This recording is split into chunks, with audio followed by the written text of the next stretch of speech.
trail miles apart, and I won't leave, 'cause I guarantee that I'll never find where you are. Won't be, 'cause I'll never see why you're so afraid that you all away from me.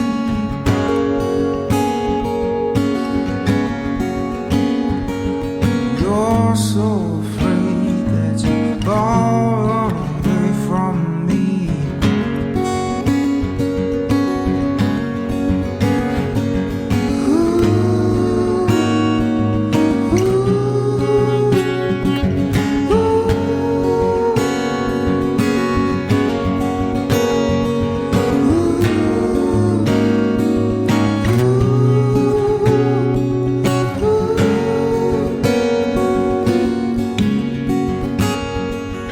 Hello, and thank you for returning to us. This is Stigma Does Not Define Us, a podcast by Mental Health.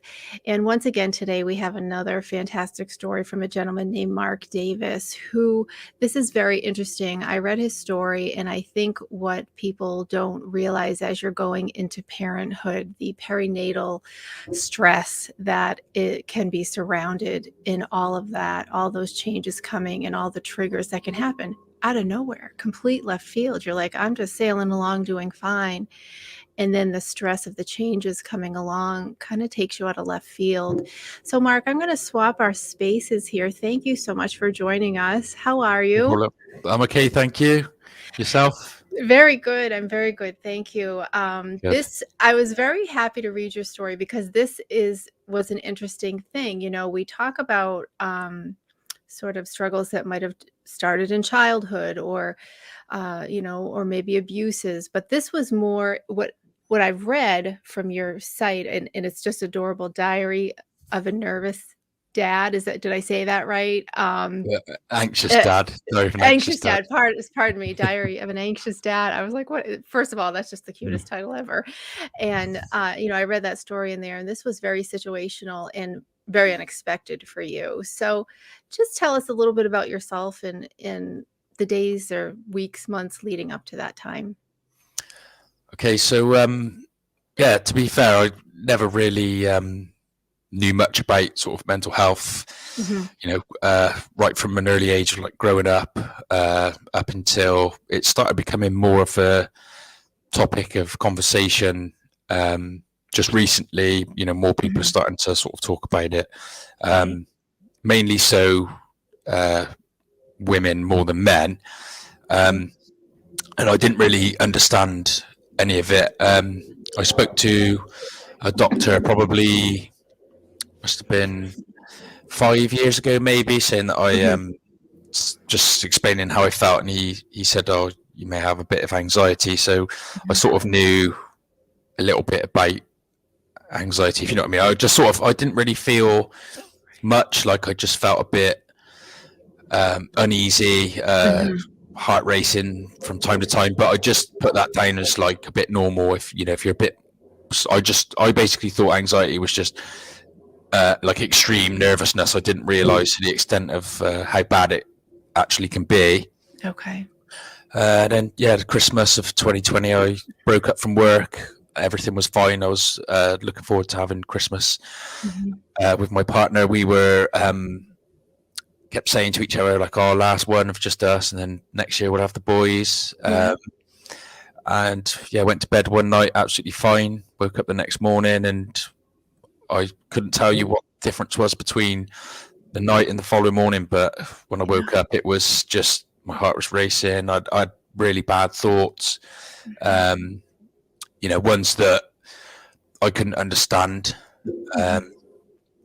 Of like some of them were of not of a violent nature as such, but more of like an accident nature. So, what would happen if one of my kids like picked up? I'm an electrician by my occupation, so Gotcha. What would happen if one of the boys picked up a drill? If I left the drill somewhere, these types of things that when you're a parent, you know full well Mhm. I lock the drills away in a different room so the boys, no one can get Right. to them. Mhm. But Mhm. at the time, it was just like silly little thoughts just building up and building up, and Mhm. Mhm. yeah, it just ran wild with me for. I'd say it took me about a year to get back to where I am now, Okay. like fully. Right. A year of hard work and Mhm. Mhm. really, really sort of starting again and just trying to pick out what sort of things work for me and what doesn't. Right. Uh, Yep. That makes sense. From your childhood, do you feel that there was this struggle with anxiety from when you were a kid, say in elementary school or high school, college? Do you feel like you detected it, but maybe didn't know what was going on as a younger man? yeah, so third year of my secondary school, high Mhm. school, I was, I can sort of remember for a few months I kept going home from school Mhm. about break time ish, so about 10 o'clock, because Mhm.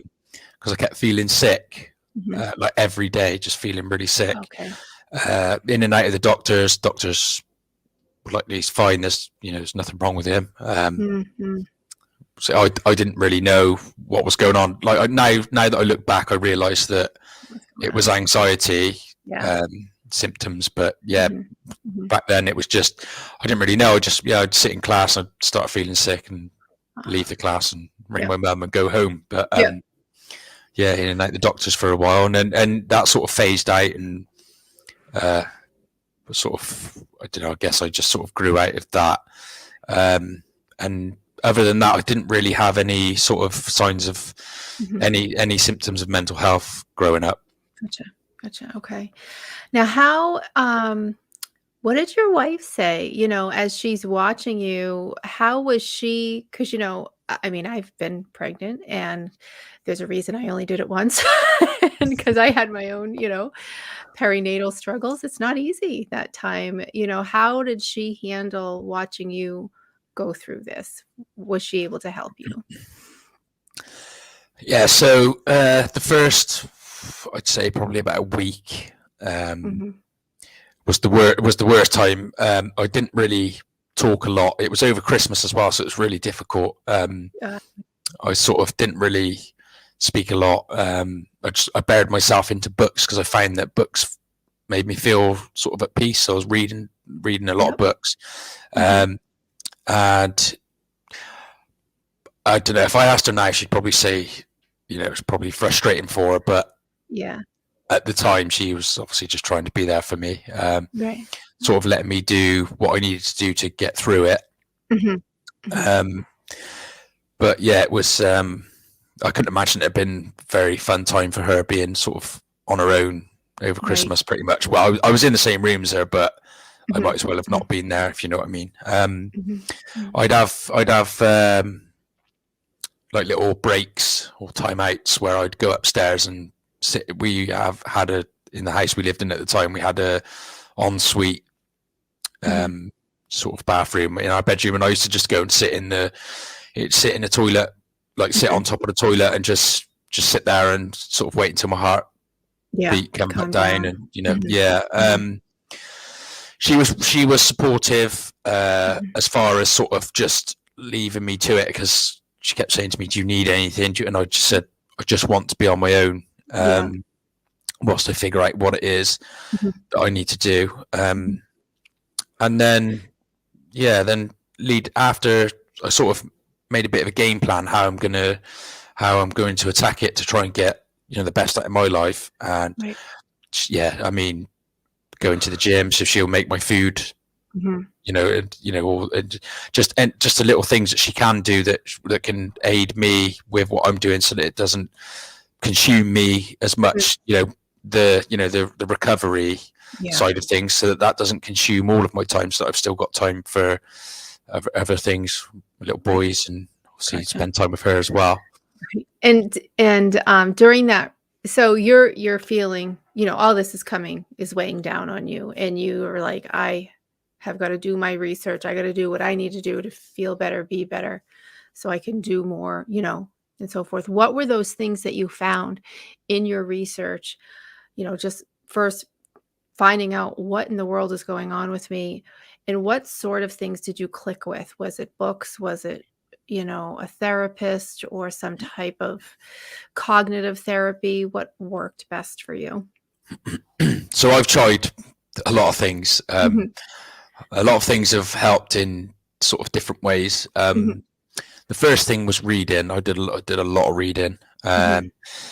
and then I found I was just sort of reading for the sake of reading. So I got to a point where I'd like read a book but not really know what I read, if you know what I mean. So Mhm.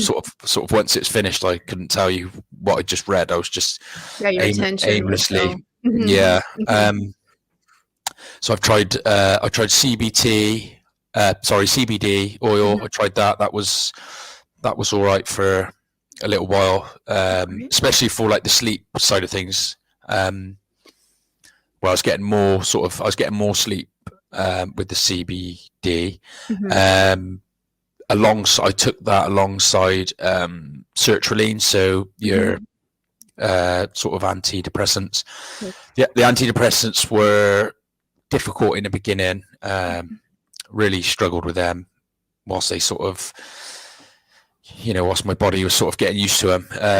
Lack of sleep, insomnia for 3 or 4 nights. I remember I didn't sleep for a good 3 or 4 nights. That's tough, yeah. And Yeah. then that was when I got the CBD to counteract that. So that sort of was helping a little bit. Mhm, So I've done therapy. mhm, Um, I've got a therapist I speak to every 2 weeks. mhm. We go through anything and everything really that is possible to sort of trigger me or upset me in any way. Not always sort of triggering anxiety, but anything that could sort of unsettle me or Mhm. make me feel angry or any emotion really. We talk through a lot of things, and that was probably one of the better things that I've done. Um, Okay. Was the therapist. yeah, she's Yeah. brilliant. Yeah. Did you connect Were you lucky enough to connect well with the very first therapist you thought sought out, or did it take a couple, or how did that go? Because I know a lot of people I talked to, they were like 2, 3, and it wasn't the 4th therapist before they connected with someone. So I just was wondering what your experience was there. I've been quite lucky really because it was the Good. first therapist I had. Definitely. We started talking. We had the first sort of conversation. Rather than it being about therapy, it was about getting to know sort of each other. So Sure. I knew who I was talking to, and Mhm. obviously she could see if she was Mhm. the right fit for me too. Mhm. Yeah, Mhm. I've been really lucky. We have a lot of laughs as well as That's so nice. talking about the sort of things that we need to. But yeah, she's really good. She's so basically over Christmas I was getting a bit concerned about the Christmas time being a bit of a trigger because last Christmas was Right. when it all happened. Mhm. And normally she would sort of shut down for a couple of weeks over Christmas, but she said to me, "Oh, you've got my personal number. If you need me, just Mhm. call me and we can talk." Mhm. But she had all the confidence in me that Christmas was going to be better this year, and it was. So It it was. was. So I was I just didn't gonna need to talk to ask her. you. Yeah, no, Yeah, it was good. it was good. So did you Yeah. at any point, so I always like to try to compare the old and the new, or, the triggering event, and then you have the therapy or do things that you need to do to heal and be better, and then you get triggered again. So for you, it's like, "Oh, Christmas is coming again. Last Christmas Yeah. was so awful." So at any point, did you kind of feel yourself dipping, but because of everything you learned, you did something different to not go that low? Did you have any of those moments? Um, I did, but it wasn't at Christmas. It was I was finding over the year that I'd be Mhm, all right whilst I was at work. mhm, But as soon as I had, 3 or 4 days off being at mhm, home, that I would be sort of getting a bit anxious about what was going to happen, how my thoughts were going to sort of consume me again, and I would take little dips. And there was times when I was up and down throughout the mhm, year. mhm, Christmas was actually the first time for the whole year that my recovery it all just sort of started to make sense. And yeah, Christmas, Gotcha. from the first day off at Christmas, it was exactly a whole year from the day that we broke up and I started to become ill. Mhm. Exactly a year on to the day, that was when my recovery I really realized that I was in a lot better place. And Yeah. I've been almost back to normal since a year. Yeah, the year sort of anniversary of the first day of the big meltdown that I had. But what a nice reward, though. You put in a lot of work, and you could really see and feel the difference, and I'm sure people around you could see and feel it too. Would you say? But did anyone have a comment, or did anyone say, "Wow, you seem to be coping really well," or any conversations like that? A lot of people were checking in on me at Yeah, Christmas, which is that's really nice. nice. Family, friends, sort of Mhm, mhm, people that knew what had happened last year. But right. I don't know if they would sort of see the recovery process, because when I was going through it Mhm, myself, if anyone mhm. said, "How are you?" "Yeah, I'm fine." Right, Unless they sort of read the things that I put online, then they would know that I wasn't right. fine. But Mhm, I just said, "Yeah, I'm just working on me, just trying to mhm, get it." mhm. Um, I think so yeah, that's human nature to just go, "Oh, yeah, I'm fine, fine. How are you? I'm fine," and just, play it off because, I think we don't wanna burden other people or worry other people, and sometimes it's just privacy. I'm not gonna tell this person everything that I'm going through, so, yes, I'm fine. I think we all do a fair bit of that.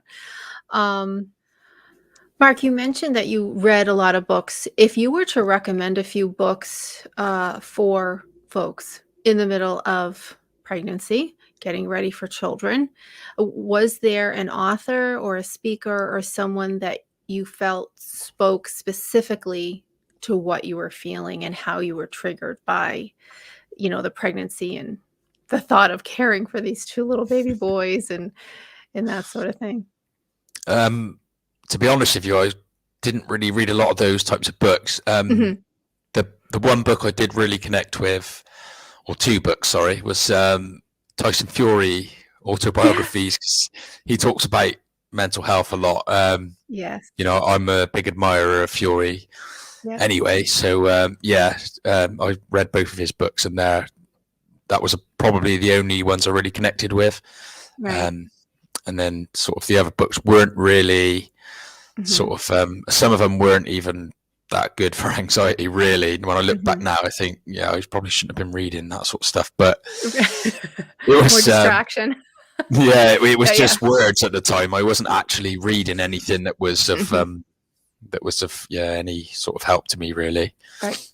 I've been in the middle of that. I remember being in college, just, my anxiety was so high in that learning environment. I could read the same paragraph over and over and be like, "I have no idea what I just read." I mean, anxiety is like poison. It really is. It just shuts down Yeah, everything. So I absolutely understand that, and, of course, Tyson Fury is so popular. I get that yeah. his books mentioned a lot, so that is certainly, a very, very popular answer. For fun or things to make you laugh, do you have a favorite movie, favorite television show, favorite comedian, things to just, let off steam when you're feeling tired Um, or stressed? I sort of like a bit of everything, really. Yeah, Kevin Hart yeah, he's funny, so yeah, I don't mind him. Adam Sandler, I've always been yeah, a yeah, big fan of, like the goofy sort of comedy. yeah. Um, yeah, Something and then to laugh at yeah, yourself too. yeah, it's yeah, I'd probably say Adam Sandler was probably my favorite. I don't have a sort of go-to Mhm. movie as such, That's okay. but me and my partner do watch quite a lot of telly. And Nice. again, sometimes I think to myself, I watch something and I think you shouldn't be watching this, really. And so I do have moments where I heart races a bit, and I think, oh no, here we go. But Yeah. I do sort of bring myself out of it. There's been a couple of times I've actually told my partner to turn the telly off, and I can't watch this. It's too much. Yeah. Yeah. Which is strange, because all my favorite types of movies were sort of like action movies and stuff, but I can't watch them. I can't watch them anymore. Yeah. Um, like Do I you used feel to. like, so you sort of feel like you're absorbing that energy, and so if it's good, it makes you feel good, and if it's bad, it's like, oh, I gotta shut this off. Would Yeah, you say that that's true? yeah. When you see violence, it's like the violence on the telly that it Yeah. sort of, because my thoughts were of a violent nature, but not physically violent, if you know what I mean. Because obviously they were Yeah, sort of like accidental, I know but what you mean. it's still that sort of thing. So yeah, I to avoid having any other sort of thoughts that are going to be like that, I just say, right, that's no, we won't watch Enough. this tonight. Mhm. Yeah. Do you find when you're in a crowd, I'm asking you, I'm leading up to something, so I don't mean if you to feel like I'm grilling you. Do you Sorry. feel when you're in a crowd that exhausts you? Do you find a party depleting? Do you know what I'm saying? When you're in a, a group event. Difficult. Yes, I have done. Not always. I've always been quite a quite confident person. Yeah. But I have, yeah, I do have moments. If I'm in a room, in a packed room, Mhm. my senses can heighten sometimes. Then I can sort of feel like everything is getting a bit too much. But other Yeah. times I can just go into a packed room and come out with 10 more friends than I had before, if you know Before what I you mean. went So I out. just go in and talk to them. Yeah, but Mhm. it's I just I think since with like COVID and everything, I think Sure. that's sort of affected. I mean, it's affected a lot of people, but Yeah. I think it's affected me socially. Mhm. Yeah, in a big way. I prefer to stay at home now rather than sort of Right. go out too much. Well, I think it's funny that period of isolation, that you learn a lot during that time, and you learned a lot about who you miss and who you don't miss, you Yeah, know? And the reason I ask you with this is because I don't know if you've heard of the term empath, but people who are empaths really have a keen sense of other people's vibes. And in some ways, when you have to read somebody or whatever, it can be a gift in that if you get a bad vibe about that person, you're usually right. Your gut is usually right. And then sometimes you can absorb that though. As an empath, you absorb good and bad. And so I find people who are empaths, because I know I am, they recharge alone. They have to block everything out. Like you said, when you said you went into the bathroom and you're just sitting on the toilet just to be away from everything, to recharge, calm down. I personally always recommend a book called The Empath Experience by Sydney Campos. And it's just wonderful because it made me realize, oh, okay, this isn't in my head. You know what I'm saying? I can go out and have fun for a little while, but then I'm like, I gotta get out of here. And yeah, that's a very common experience for an empath. The anxiety, a high level of sensitivity, you fall into all those check boxes. So I just wanted to say, hey, go look up what is an empath. yeah. Because have you heard of that term? I just Not no, not until now, but I'm definitely I'm gonna have yeah. a little look and do a bit I of research. Yeah, go look it up because you'll be like, "Oh, there's a whole group of us out there." And honestly, a lot of empaths do struggle with depression, anxiety because they're absorbing everybody else. Like, they're just fine, I mean, how many times are people in therapy because of people who so desperately need to go to therapy Yeah, who don't? yeah, You know what I'm saying? Because 'Cause we're yeah. absorbing that, and so I can see that sensitivity about you. So I want I want to ask that series of questions for you, but also for anyone listening, because a lot of people who struggle are in fact empaths, and they don't even know that what No, they're doing is that absorption of the stuff around them. So definitely look that up. I will do. Yeah, yeah. So yeah, COVID and the isolation, there's a lot of jokes about it. Especially for the introvert. I saw a meme once that said, "This is our time," because everybody gets to have an excuse to stay home, right? Oh, that's too funny. Yeah, it's good. Well, my friend, you're such a sweetheart. You're lovely, and I do appreciate you sharing this. It's interesting. You never know when the triggers are going to hit. You know what I mean? You don't know what it's going to be. You're like, "Whoa, where'd this come from?" I always have my guest just say a little something at the end. And usually the question is, what would you say to somebody struggling with, mental health issues? But I want to get more specific for you. And what would you say to someone who's finding themselves generally okay, and then suddenly their wife is pregnant. I'm about to bring in these babies. Oh my goodness, you went through that spiraling of negative scenarios. What if this happens? What if that happens? What if I'm not good enough for this? Or, all these things, our thoughts can get really out of control. What would you say to that person who's facing that and is terrified and stressed, and how to get out of that spiral? First off, I'd say to them to reach out to somebody, explain how they're feeling. I'd also tell them that whatever's going on in your head is always 100 times worse than what will actually happen. Because it's human nature to sort of make a mountain out of a molehill, really, isn't it? Right. Especially when it's sort of something that you're worried about. But yeah, the main thing is just speak out, and just no matter how silly or how bad you think that you're going to look, you're really not, because there's so many people out there that feel exactly the same. Yes. And there's no reason.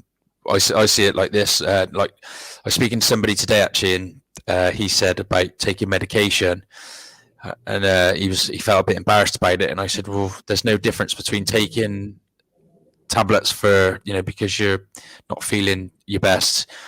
It's no different to taking paracetamol for a headache. So if we keep talking about it, then eventually it's just going to become the norm. So just reach out, and speak to me if nobody else, because I'll listen. So I know exactly how it can be, and it's not very nice.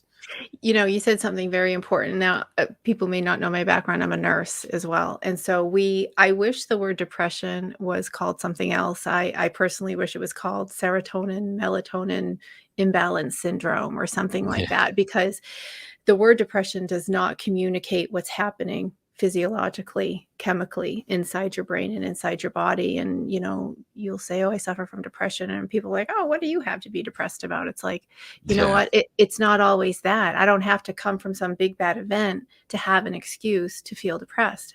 I'm feeling depressed because my melatonin and serotonin's out of whack. And that can be triggered by events, and in your case. And I just want people to, like you said, remember, if I'm a diabetic, I'm taking insulin. If I have a headache, I'm taking ibuprofen or Tylenol. I'm not sure what they call it in England, but, and if I'm feeling depressed, if I want to level my melatonin, serotonin out, I take an SSRI or an SNRI, which are things like, I think you said citalopram or Prozac, or there's many things like that. And we need to stop being embarrassed that we need those things. Those are real chemical imbalances, just like blood sugar, so I think that's so important to remove that shame. And but the one message that's always the same at this point is speak up. Always speak up. Just speak up, because how many of us feel exactly the same? Oh, everybody's been in the middle of those moments where you feel very alone, and you're just spinning out of control. Marc, thank you so much. You're just lovely. And I just want to reiterate what you said to me at the beginning, that you do offer to speak with anybody who's feeling, a little overwhelmed by a situation, or almost like an unofficial life coach, if you will. Would that be correct?